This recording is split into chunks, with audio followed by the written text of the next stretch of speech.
Given your broad experiences with FutureLearn, with QA and Anglia, I'd love to really peel back the curtain on the procurement process. What was the process like for deciding whether or not to adopt a new edtech solution? What influenced those decisions? Yeah, it's interesting because I guess for the last 3 years, 1 year at Nord Anglia and 2 years now at QA, I have been poacher-turned-gatekeeper.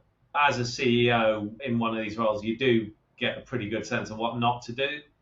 So personally, any cold calling, any email ad campaign is going to get immediately binned.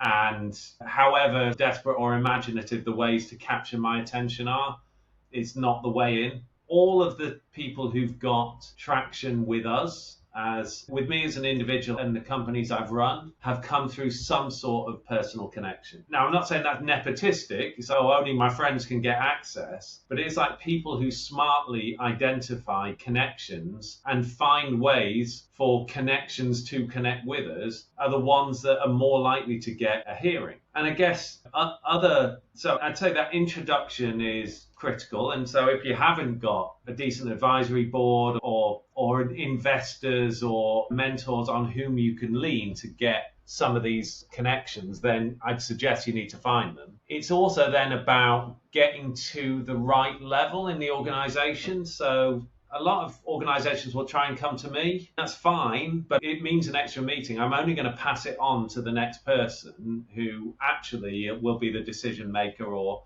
more likely to have some expertise. So thinking carefully about that and when to go high up. And sometimes that is the right way. When we were launching FutureLearn, the reason we got such traction so early, we managed to sign up 20 of the top 40 UK universities within about a couple of months. And the reason for that was the Vice Chancellor of the OU was an amazing networker. He was a peer of the Vice Chancellors of those universities. He had the British government's universities minister right alongside him backing what we were doing. We had fantastic entry, and then that opened doors. It's not always right.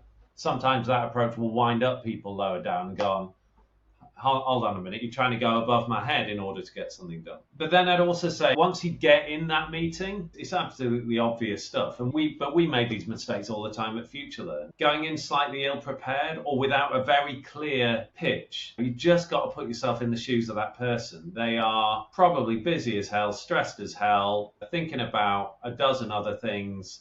They've taken the meeting possibly as a favor, possibly it's not the most important thing they're doing that day. So you've got to make it really easy for them.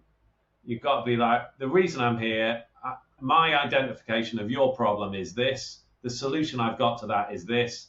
I would like to follow up by doing this. And in order to help you do that, I will send you materials that you can just hit forward on, or you can do X with. And then, because I know you're a busy person, I'm going to follow up in a reasonably sophisticated but insistent way over the next few days, weeks, months, depending on your level of appetite. So I'm sure there is a business development casebook or a sales casebook that is far more sophisticated than what I've just said.